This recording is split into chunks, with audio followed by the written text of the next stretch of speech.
네, 오늘 저녁에 우리에게 주시는 하나님의 은혜의 말씀은 이사야서 10장 5절에서 34절까지의 말씀입니다. 10장 5절에서 34절까지의 말씀 교독하도록 하겠습니다. 아수르 사람은 화 있을진저 그는 내 진노의 막대기요 그 손의 몽둥이는 내 분노라. 내가 그를 보내어 경건하지 아니한 나라를 치게 하며 내가 그에게 명령하여 나를 노하게 한 백성을 쳐서 탈취하며 노력하게 하며 또 그들을 길거리에 진흙같이 짓밟게 하려 하거니와 그의 뜻은 이같이 아니하며 그의 마음의 생각도 이같이 아니하고 다만 그의 마음은 허다한 나라를 파괴하며 멸절하려 하는도다. 그가 이르기를 내 고관들은 다 왕들이 아니냐. 갈로는 갈그미스와 같이 아니하며 하맛은 아르밧과 같이 아니하며 사마리아는 다메섹과 같이 아니하냐. 내 손이 이미 우상을 섬기는 나라들에 미쳤나니 그들이 조각한 신상들이 예루살렘과 사마리아의 신상들보다 뛰어났느니라. 내가 사마리아와 그의 우상들에게 행함같이 예루살렘과 그의 우상들에게 행하지 못하겠느냐 하는도다. 그러므로 주께서 주의 일을 시온산과 예루살렘에 다 행하신 후에 아수르 왕의 완악한 마음의 열매와 높은 눈의 자랑을 벌하시리라. 그의 말에 나는 내 손의 힘과 내 지혜로 이 일을 행하였나니 나는 총명한 자라.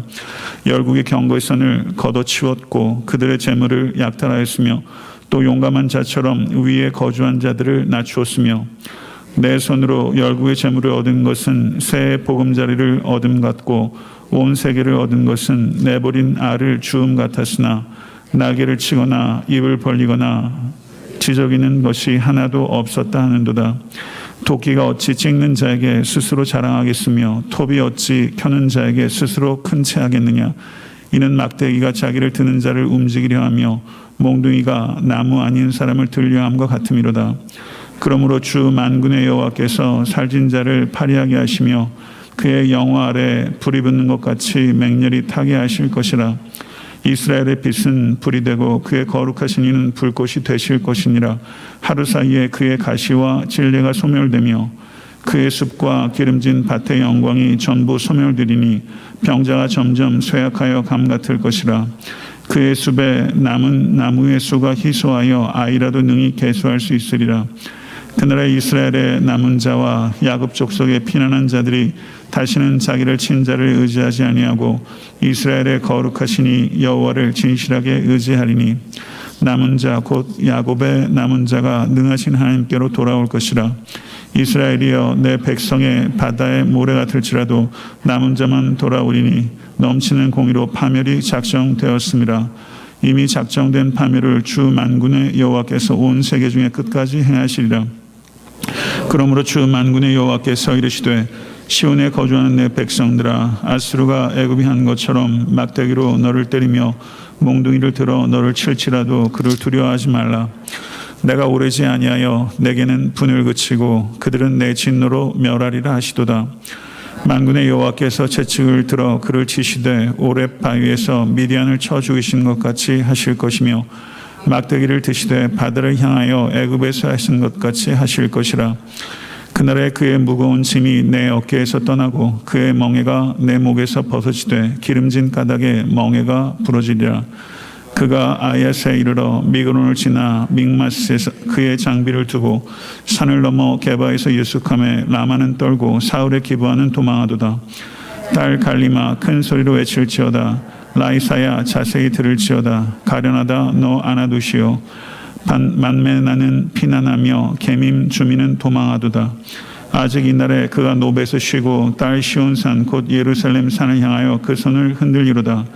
보라 주 만군의 여호와께서 혁혁한 위력으로 그 가지를 꺾으시리니 그 장대한 자가 지킬 것이요 그 높은 자가 낮아질 것이며 새로 빽빽한 숲을 베시리니 레바논이 권능 있는 자에게 배임을 당하리라. 아멘. 하나님의 말씀입니다.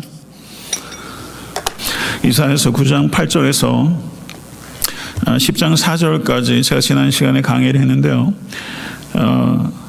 모든 문제의 출발점은 이스라엘의 교만이었습니다. 그리고 백성들을 잘못 인도하는 지도자들, 서로 힘이 되어주기는커녕 서로 갉아먹는 형제의 결핍, 그리고 사회적 불법과 불의에 대한 하나님의 가차없는 진노에 대한 선언들, 이것이 9장 8절부터 10장 4절까지의 내용입니다. 반면에 오늘 10장 5절에서부터 34절은 이스라엘에 대한 하나님의 가차없는 진노의 수단이었던 아수르의 임할 하나님의 심판 예언으로 내용이 반전이 일어나고 있습니다. 오늘 본문의 단락은 두 부분으로 이루어져 있습니다.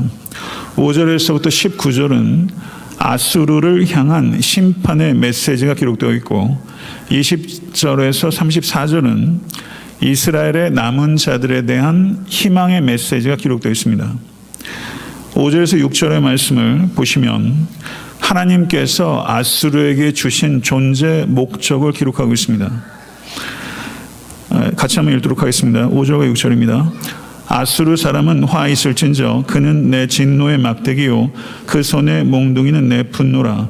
내가 그를 보내어 경건하지 아니한 나를 치게 하며 내가 그에게 명하여 나를 노하게 한 백성을 쳐서 탈취하며 노력하게 하며 또 그들을 길거리 진흙같이 짓밟게 하려 하거니와. 이것이 하나님께서 아수르에게 주신 존재 목적, 정체성이었습니다. 아수르의 정체성은 하나님의 손에 들린 막대기요 몽둥이였습니다. 그런데 7절을 보시면 아수르가 하나님께서 주신 존재의 목적, 심판의 도구로서 심판의 도구라는 존재 목적을 아수르가 초과해버리고 그 목적을 이룰 수 있도록 아수르에게 주신 힘을 남용했다는 것을 기록하고 있습니다. 7절 말씀 다시 한번 읽어보겠습니다. 그의 뜻은 이같이 아니하며 그의 마음의 생각도 이같이 아니하고 다만 그의 마음에 허다한 나라를 파괴하며 멸절해라 하는도다. 이렇게 말하고 있습니다. 하나님께서는 아수르에게 힘을 주셨습니다. 그런데 그 힘은 하나님의 행위를 대리하도록 하기 위한 위임받은 힘인데 아수르는 하나님께서 주신 힘, 위임받은 힘을 자기의 힘이라고 착각한 것입니다. 이것이 아수르의 죄입니다. 아수르는 하나님으로부터 위임받은 사항들을 초과해버렸고 그래서 그 결과 허다한 나라를 파괴하고 하나님의 목적과는 다른 자기의 목적을 세웠고 아수르의 자기 목적은 제국 건설입니다. 자기의 제국을 건설하는 자기만의 목적을 위해서 하나님께서 위임하신 힘을 남용한 것, 그것이 아수르의 죄입니다. 8절에서 11절 그리고 13절 14절 말씀을 보게 되면 아수르 왕이 연속되는 정복 전쟁에서 승리했을 때 그 승리에 대한 아수르 왕의 자기 해석을 기록하고 있습니다. 8절 11절 말씀 같이 한번 읽겠습니다. 그가 이르기를 내 고관들은 다 왕들이 아니냐. 갈로는 갈그미스와 같이 아니하며 하맛은 아르밧과 같이 아니하며 사마리아는 다메섹과 같이 아니하냐. 내 손이 이미 우상을 섬기는 나라들에 미쳤나니 그들의 조각한 신상들이 예루살렘과 사마리아 신상들보다 뛰어나느니라. 내가 사마리아와 그의 우상들에게 행함같이 예루살렘과 그의 우상들에게 행하지 못하겠느냐 하는도다. 여기에서 이 말은요, 아수르 왕의 말입니다. 아수르 왕이 아수르가 정복전쟁에 승리했을 때 그 승리를 아수르 왕이 어떻게 해석하고 있는지를 기록하고 있는 거예요. 아수르 왕은 내 고관들은 다 왕들이 아니냐. 아수르 제국의 신하들은 다른 나라의 왕들과 버금가는 위치에 있지 않느냐. 이렇게 말하고 있는 거고요. 그 다음에 갈로와 갈그미스와 하맛과 아르밧과 다메섹과 사마리아 6 지역들을 정복했습니다. 그리고 그 다음은 예루살렘을 얘기합니다. 예루살렘이 7번째 정복 지역이 될 것이다. 그리고 오만한 아수르 왕은 뭐라고 말하냐면요. 10절 말씀 다시 한번 제가 읽겠습니다.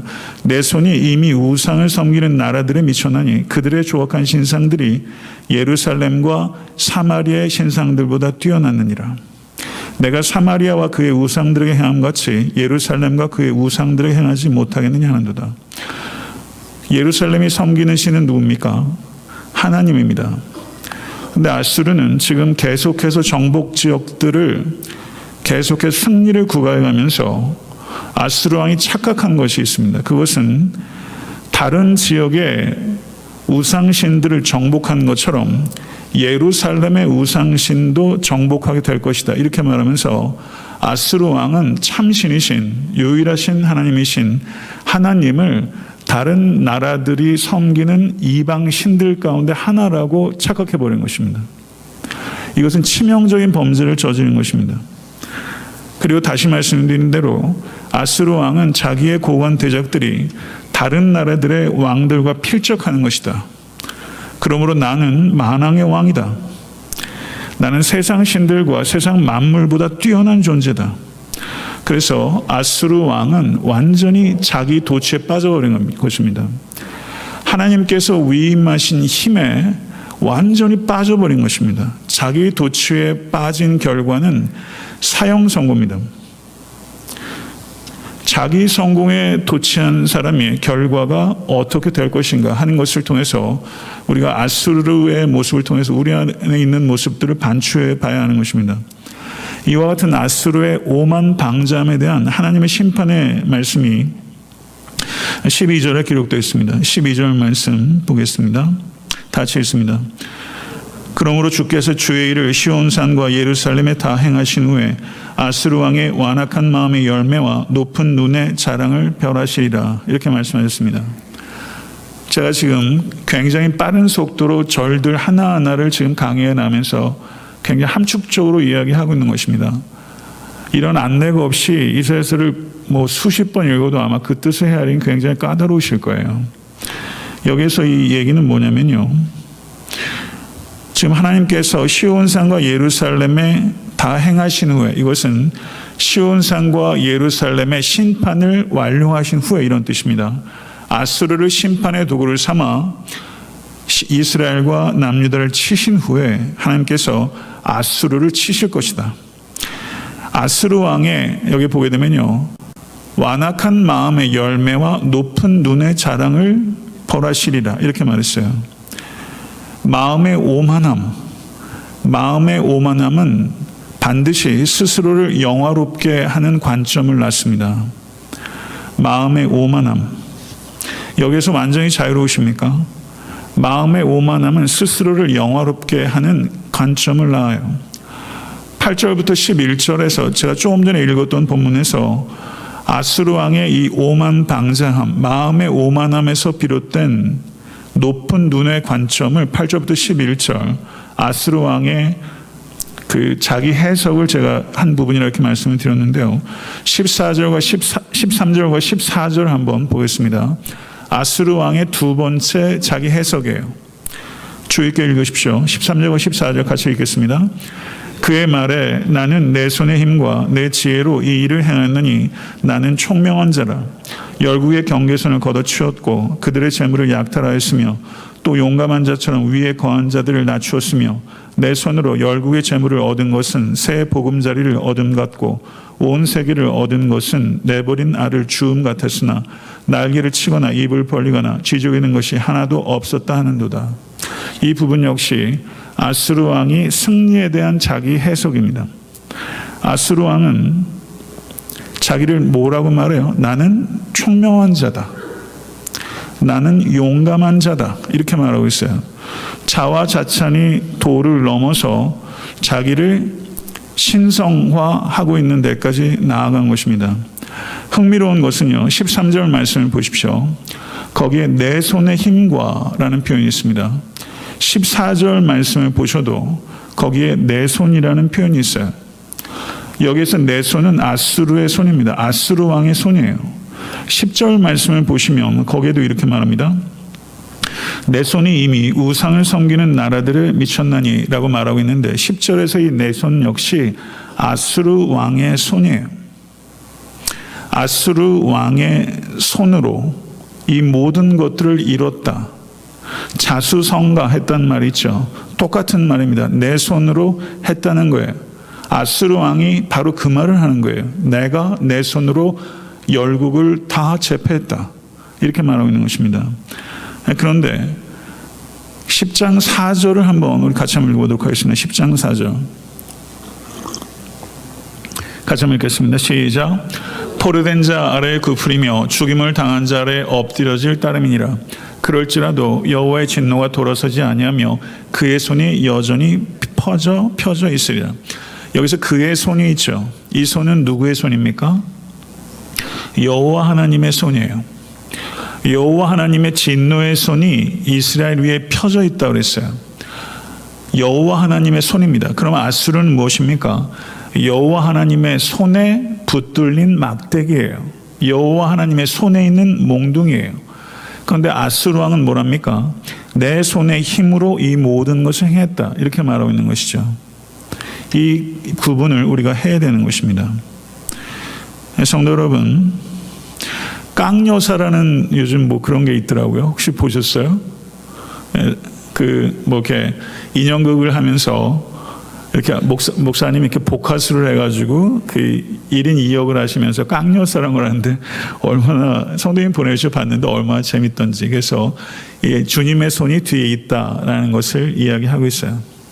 오늘 본문을 보게 되면 이 손에 대한 메타포가 대조적으로 나오면서 내 손으로 했느냐, 하나님의 손으로 했느냐, 역사를 움직이는 손은 아수르 왕이냐, 여호와 하나님의 손이냐, 지금 이 얘기를 하고 있는 것이고, 누가복음 2장을 보십시오. 예수님의 탄생에 대한 얘기예요. 그때 호적을 했습니다. 호적을 했을 때 로마의 황제는 누구예요? 황제 아구스토. 그렇죠? 세상 역사가들은 이 어거스투스, 옥타비아누스입니다. 세상 역사를 움직이는 사람은 옥타비아누스의 손이라고 생각하는 거예요. 그게 만왕의 왕입니다. 그런데 아기 왕이 태어났어요. 구유 위에. 누가 왕이라는 것입니까?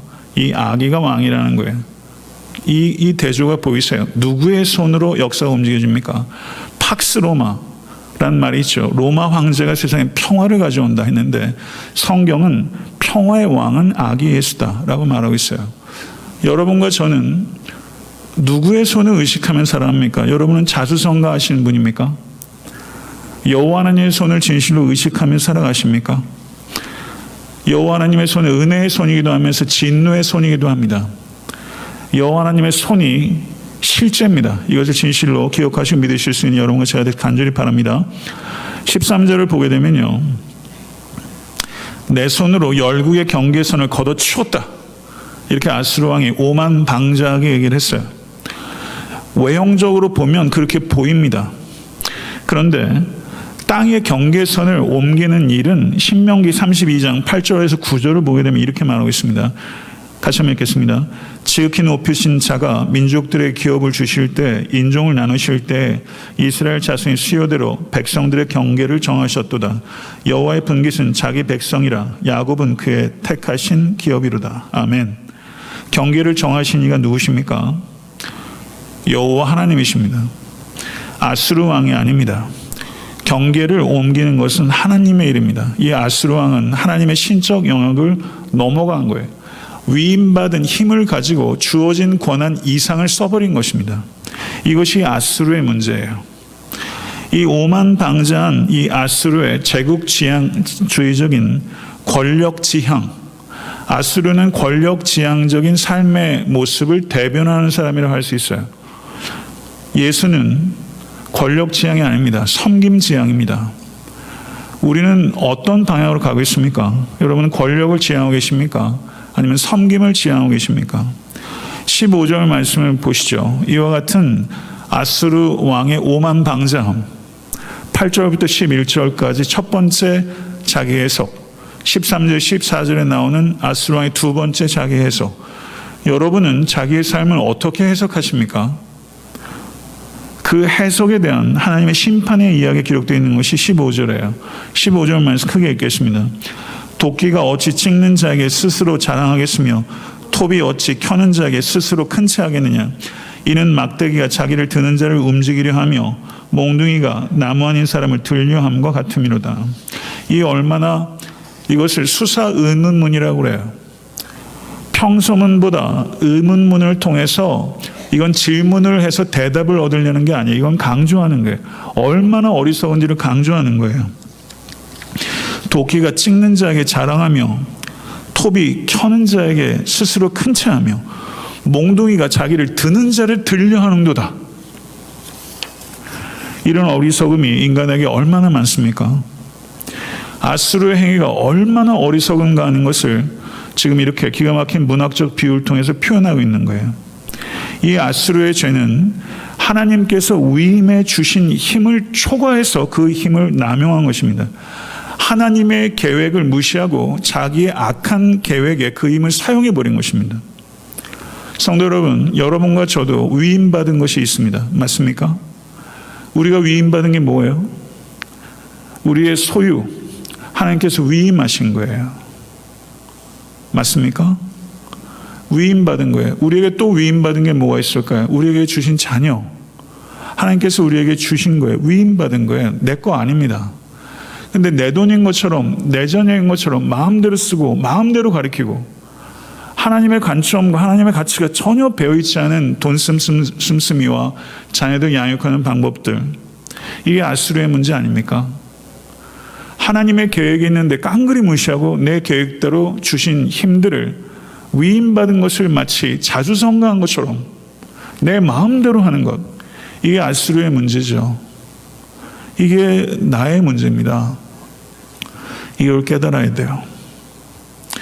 아수르 왕이 스스로 자주성가했다고 생각하든 말든 사실은 아수르는 하나님의 도구에 불과한 줄로 믿습니다. 여러분과 저는 하나님의 도구입니다. 그래서 첫째 비유가 아수르를 도끼와 톱에 비유하고, 두 번째는 전쟁 혹은 탄압의 도구들인 막대기와 몽둥이에 비교했어요. 자신의 위치를 망각하고 하나님의 자리를 빼앗는 것, 이것이 아수르의 죄고 죄의 본질입니다. 하나님의 주권적 영역을 찬탈하는 행위, 그 결과는 자기 영광을 구하는 행위는 결국은 멸망을 자초하는 것이다 라고 성경은 우리에게 가르치고 있는 것입니다. 16절부터 19절의 말씀을 한번 보도록 하겠습니다. 16절부터 19절의 말씀 다시 읽겠습니다. 그러므로 주 만군의 여호와께서 살린 자를 파리하게 하시며 그의 영화 아래에 불이 빛는 것 같이 맹렬히 타게 하실 것이라. 이스라엘의 빛은 불이 되고 그의 거룩하신 이는 불꽃이 되실 것이니라.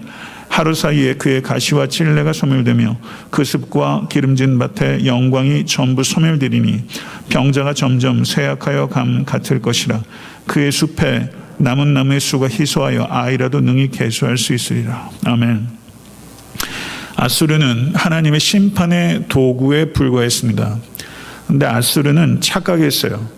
자기 자신에게 심판의 능력이 있다고 생각한 거예요. 이 착각해요. 아수르라는 이 나라는요, 주전 9세기까지는 그 고대 근동에서 두각을 나타내던 나라가 전혀 아니었습니다. 그런데 8세기 중반부터 세계사에 괄목할 만한 세력으로 등장해서 대제국이 됐어요. 어떻게 이런 일이 벌어질 수 있죠? 역사들은 우연한 사건들이 조합돼서 이루어진 것이 아니라 역사는 하나님의 계획과 하나님의 결행의 결과입니다.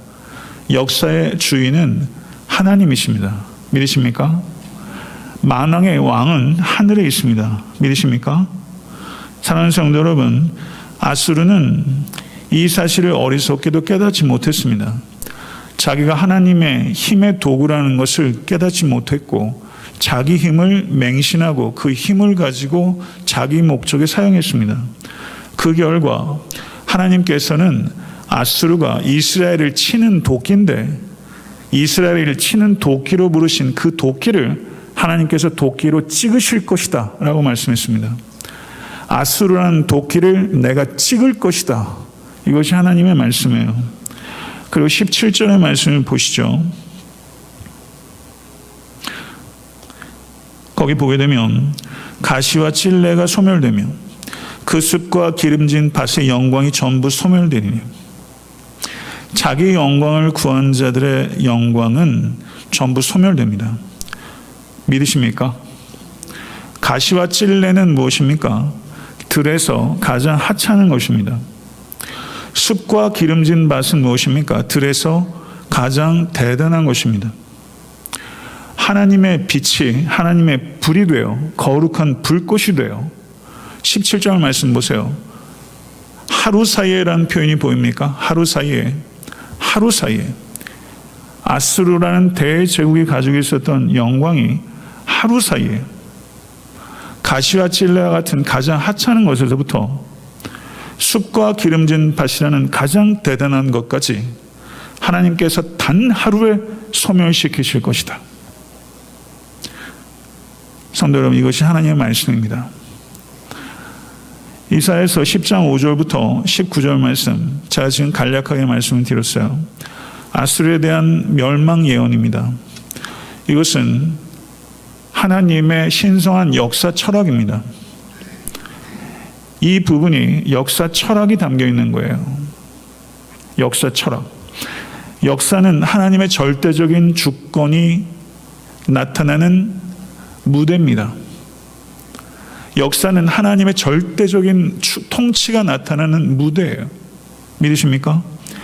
독일의 구약학자인 루돌프 키텔이라는 말, 이런 말을 했어요. 저를 한번 따라해 보시죠. 세계사는 세계에 대한 하나님의 심판이다. 세계사는 세계에 대한 하나님의 심판이다. 깊이 음미해 볼 말이에요. 세계사는 세계에 대한 하나님의 심판이다. 지난주에는 제가 그렇게 말씀했죠. 역사는 제국의 무덤이다. 한 신학자는 또 그렇게 표현했어요. 비슷한 맥락의 말이에요. 우리가 어떤 것들을 이렇게 명확하고 간명하게 정의하는 것은 좀 굉장히 중요하다고 생각해요. 그리고 이것을 마음에 기억하는 거예요. 세계사는 세계에 대한 하나님의 심판이다. 역사는 제국의 무덤이다. 역사는 제국의 무덤이에요. 세계사에 묻힌 제국이 얼마나 많습니까? 이사야서 10장 5절부터 19절을 저는 세계사라는 이 대지에 묻혀버린 아수르 제국의 무덤이라고 저는 생각이 되더라고요. 아수르 제국이 세계사라는 큰 광활한 대지에 묻혀버린 거예요. 하나님께서 묻어버리신 거예요. 저는 이 부분들을 읽으면서 오히려 소망이 생기더라고요. 자기 힘을 의존한 이 세상 제국의 끝에 대해서 하나님께서 이렇게 하실 것이기 때문에 소망이 생기더라고요. 이 맹렬하고 무서운 이 심판의 말씀들이 올해 저에게는 얼마나 소망이 되는지 모르겠더라고요. 기분이 더 좋아지더라고요. 오늘 말씀 준비하면서 20절 34절의 말씀은 이스라엘의 남은 자들에 대한 희망의 메시지입니다. 아수르에 대한 심판의 메시지, 이스라엘의 남은 자들에 대한 희망의 메시지, 두 가지가 심판의 메시지와 희망의 메시지가 마치 시줄과 날줄처럼 얽혀 있는 거예요. 이게 성경 전체가 이런 구조예요. 심판과 희망이 시줄과 날줄처럼 균형을 이루고 있어요. 20절에서 23절의 말씀 한번 읽어보도록 하겠습니다. 다시 읽겠습니다. 그 나라의 이스라엘의 남은 자와 야곱 족속의 피난한 자들이 다시는 자기를 친자를 의뢰하지 아니하고 이스라엘 거룩하시니 여호와를 진실하게 의지하리니 남은 자 곧 야곱의 남은 자가 능하신 하나님께로 돌아올 것이라.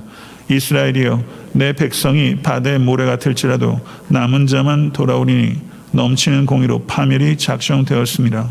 이미 작정된 파멸을 주 만군의 여호와께서 온 세계 중에 끝까지 행하시리라. 아멘. 여기에는요, 무서운 경고와 희망이 메시지 안에 있어요. 20절을 보십시오. 그 날이라고 표현하겠습니다. 그 날에, 구약성경에 여호와의 날이라는 표현이 많이 반복됩니다. 그 날, 이건 종말론적인 언어예요. 그 날. 그 날은 심판의 날인 동시에 회복의 날입니다. 그 날은 이중적 의미를 가지고 있어요. 여기에 남은 자라는 표현이 등장하고 있습니다. 21절 보세요. 남은 자, 곧 야곱의 남은 자가, 이렇게 말하면서 그 다음에 22절을 보십시오. 같이 한번 읽겠습니다. 이스라엘이여 내 백성이 바다의 모래 같을지라도 남은 자만 돌아오리니 넘치는 공의로 파멸이 작정되었음이니라. 아멘. 이 말씀에 아멘이 나오십니까? 남은 자만 돌아오게 될 것이다. 남은 자만 돌아올 것이다. 명확히 강조한 거예요. 모두 돌아오게 될 것이다 라고 이야기하지 않았어요. 교회 문턱 드나든다고 모두 구원받지 않습니다. 모두 구원받지 않아요. 남은 자의 의식을 가지고 사는 성도만 구원받아요. 거짓된 기대를 말하는 것은 복음이 아닙니다. 사랑하는 성도 여러분, 이 부분에서 공의와 파멸이 작정되었습니다. 이렇게 말하고 있어요. 공의와 파멸이 작정되었다. 이것이 얼마나 균형을 이루는 거예요. 남은 자만 돌아올 것이다. 공의와 파멸이 작정되었습니다. 파멸이 작정된 것이고 이 파멸은 철저할 것이다. 그러나 남은 자는 회복될 것이다. 아멘. 이게 이사야의 메시지고 복음의 메시지예요. 이게 균형 있게 이루어지고 있는 것이죠. 이 균형이 필요한 것입니다. 그리고 그 뒤에 이어지는 말씀을 보십시오. 내 백성들아, 내 백성들아, 두려워하지 말라. 아멘. 내 백성들아, 두려워하지 말라. 24절부터 27절까지 읽어보도록 하겠습니다.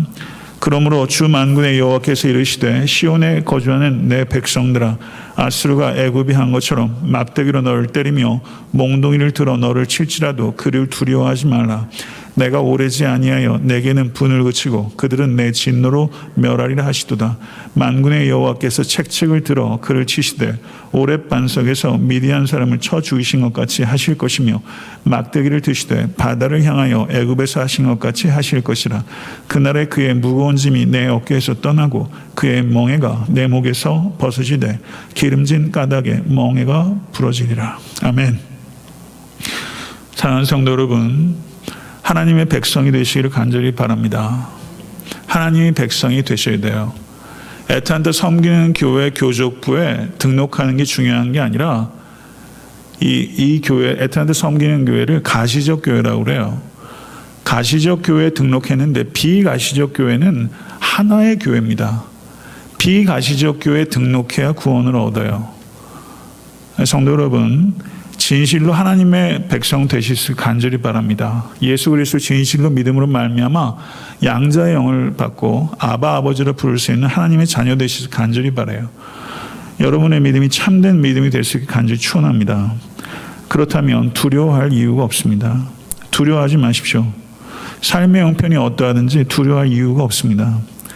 아수르를 사용하는 하나님의 목적이 완성될 때 아수르는 역사의 무대에서 사라지게 될 것입니다. 하나님의 계획을 이해하고 신뢰하게 되면 우리는 두려워하지 않을 수 있습니다. 하나님의 계획을 이해하셔야 됩니다. 하나님께서 에베소서 1장의 말씀을 따르면 우리에게 신령한 복을 주십니다. 신령한 복은 모두 예수 안에 있습니다. 과거와 현재와 미래의 복을 망라하는 복이에요. 그리고 그 복이, 과거의 복은 하나님께서 우리를 만세전에 택하셨다는 것입니다. 믿으십니까? 우리가 만세전에 하나님께서 우리를 택하셨어요. 현재적인 복은 우리가 죄사함을 가지고 있다는 뜻입니다. 우리가 죄사함을 가지고 있습니다. 믿으십니까? 그리고 미래의 복은 만유의 통일의 복을 주시겠다고 그랬어요. 만유의 통일이라는 것은 죄로 말미암아 이 세상에 들어온 혼란과 무질서와 어두움들이 예수 그리스도의 재림으로 말미암아 완전한 회복과 조화와 평화와 아름다움으로 회복돼서 복음을 통해서 단지 내 개인의 영혼의 구원함에 이른 것이 아니라 모든 피조세계의 온전한 구원이 이루어지는 것, 그것을 만유의 통일이라고 그래요. 아멘. 믿으십니까? 믿으십니까? 예수께서 오실 때 우리의 썩을 몸도 변화돼서 예수 그리스도의 몸과 같이 입게 될 것이고 우리가 그리스도의 장성한 분량에까지 이르러 예수 그리스도의 성품을 갖게 될 거예요. 믿으십니까? 성도 여러분, 이것이 구원사의 파노라마예요. 대충만 말씀드려도 그래요. 이것이 하나님의 섭리예요. 이것을 이루어 가고 계세요. 이것을 진실로 이해하고 믿으실 수 있게 되길 간절히 축원합니다. 이 understanding이 있을 때 obedience가 나오는 거예요. 이것이 있을 때 사실은 우리는 두려움을 이길 수 있습니다. 아멘. 두려워할 수밖에 없는 삶의 현실은 있어요. 그렇지 않습니까? 얼마나 두려움을 가져다주는 삶의 현실이 있어요. 우리는 현실을 무지해서 얘기하는 게 아니에요. 우리는 현실적인 것입니다. 정말 현실은 복음의 현실이에요. 이 현실을 가지고 내가 직면한 현실을 이기는 거예요.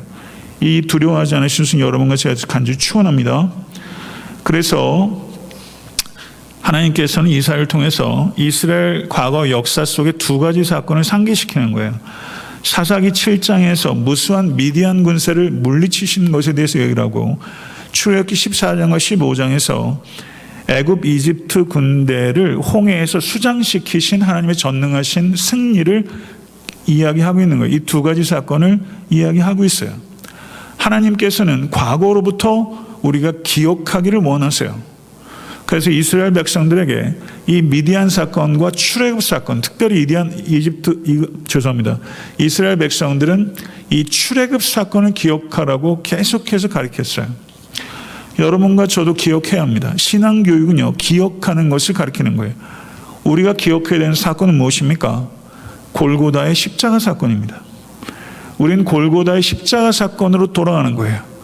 매 순간 그 자리에 돌아가야 되는 거예요. 그 자리에 돌아가서 모든 것들을 십자가를 통해서 바라보는 거예요. 십자가를 통해서 나도 바라보고 내 형제 자매도 가족도 남편도 아내도 내 자녀도 성도도 이웃도 원수도 바라보는 거예요. 십자가 사건을 통해서 역사도 우주의 미래도 바라보는 거예요. 십자가가 렌즈인 줄 믿습니다. 십자가 렌즈를 통해서 보게 되면 하나님께서 죄와 사망으로 신음하고 있는 이 창조 세계를 구원하고 계시다. 아멘. 믿으세요? 좀 패기 있게 아멘 해보세요. 아멘. 확정된 승리와 완성될 승리 사이를 우리는 살아가고 있습니다. 아멘. 확정된 승리와 완성될 승리 사이를 살아가고 있어요. 이게 십자가라는 렌즈로 바라볼 수 있는 세계관이에요. 확정된 승리와 완성된 승리를 사이에서 살아가고 있어요. 이 승리는 우리가 쟁취한 게 아닙니다. 우리에게 은혜로 주어진 것입니다. 아멘. 이게 관점이에요. 이게 관점이에요. 오만한 생각을 가지고 자기 자신을 영화롭게 하는 그런 잘못된 관점이 아니라 우린 이 관점을 가지고 살아요. 그리고 28절 34절 한번 읽어보도록 하겠습니다. 같이 읽습니다. 그가 아야에서 이르러 미그론을 지나 믹마스에 그의 장비를 두고 산을 넘어 게바에서 유숙하며 라마는 떨고 사울의 기브아는 도망하도다. 딸 길리마 큰 소리로 외칠지어다. 라이사야 자세히 들을지어다. 가련하다 너 아나도시오. 만면의 사람은 피난하며 개밈 주민은 도망하도다. 아직 이 날에 그가 노베에서 쉬고 딸 시온산 곧 예루살렘 산을 향하여 그 손을 흔들리로다. 보라 주 만군의 여호와께서 혁혁한 위력으로 그 가지를 꺾으시리니 그 장대한 자가 지킬 것이요 그 높은 자가 낮아질 것이며 새로 그 빽빽한 숲을 베시리니 레바논이 권능 있는 자에게 배임을 당하리라. 아멘. 제일 마지막 부분이에요. 28절 이하를 보시게 되면 아야스에 이르러 미그론, 믹마스, 게바, 라마, 기브아 뭐 여러 지명들이 나와요. 어떤 사람들이 이것이 아수르가 예루살렘을 침공할 때 경로다 이렇게 주장하기도 합니다. 논거가 약합니다. 여기에서 여러 지명들에 대한 언급을 우리가 이렇게 이해하는 게 좋겠어요.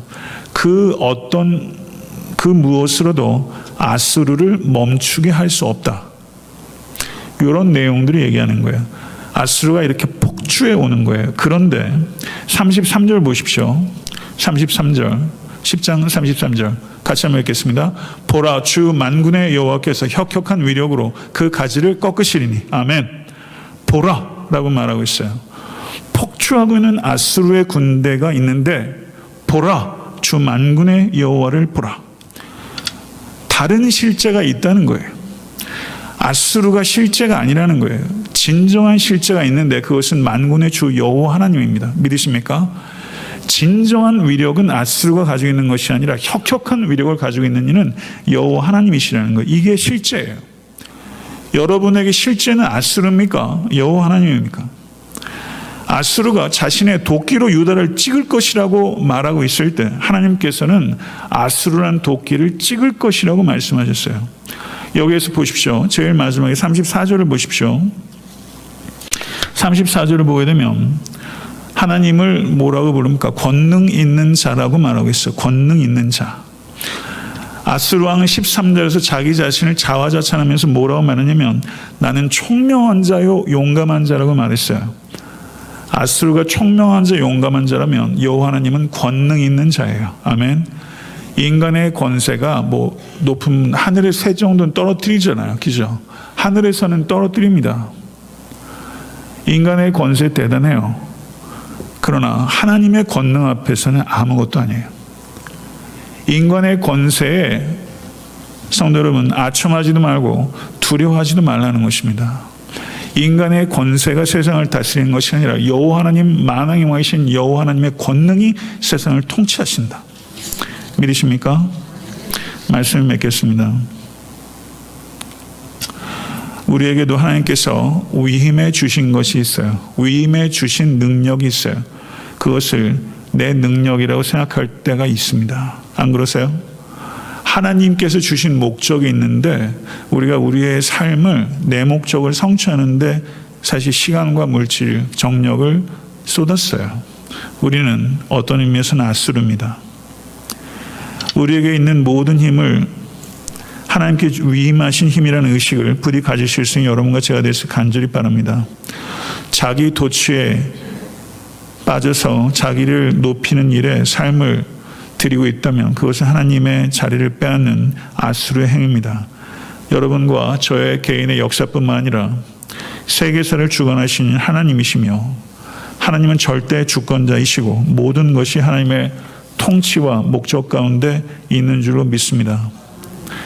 자기 마음대로 할 수 있다고 생각하는 교만 버리십시오. 교만에 빠질 때 개인도 망하고 나라도 파멸하게 되는 것입니다. 하나님의 날을 기다리십시오.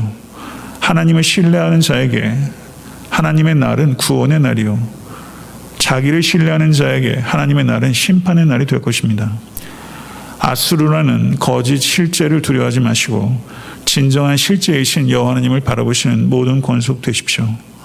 세상 나라의 권세가 아니라 하늘의 권능을 신뢰하고 세상 나라를 두려워하거나 의지하지 말고 오직 여호와 하나님만을 두려워하고 의지하실 수 있는 여러분과 제가 될 수 있기를 간절히 소원합니다. 오늘 이 말씀을 통해서 우리가 두려움과 함께 하늘의 위로를 얻으시는 여러분과 제가 될 수 있게 되기를 우리 주 예수 그리스도 간절히 축원합니다. 아멘. 기도하겠습니다.